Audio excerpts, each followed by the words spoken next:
And in an unfortunate incident today around 3:30 a.m., unknown miscreants clad in soldiers' uniform not only looted cash from drivers of goods-laden trucks,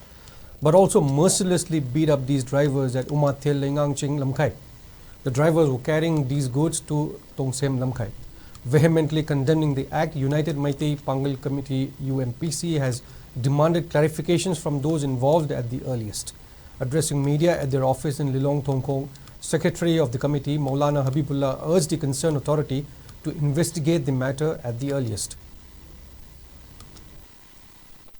Haukiba nongalamdai tang taraga mari thanipan sol isngani kun marigi ayuki pung ahum makhaimuk tarakpagi adwaida tawsem lamkhai dagi haigalakpa aduga Umathel Leingang Ching lamkhai haijalamdaida lambi da hana dagi leramba akhoi full uniform da aduga khulai matik chana paiba chauran mioi tara mukna driver sing asi moi tata da pochei puraga laksabada lambi da khamaga torture tauba aduga phuba hairiba thodok asi United Meitei Pangal Committee Manipur na hanumakta da thamoi sona condemn tawi khunai sita hingminna ba khoi masen gi marakta amaga amagi yangchinna manba adum laba khudam ama khangni haibasi United Meitei Pangal na lojai ha kanaraga leinari ba awaba gi masak oireba talak asida asumba thodo ase tawbase matung manau tawbigano loina na tawgriba singado kana na tawribno haibado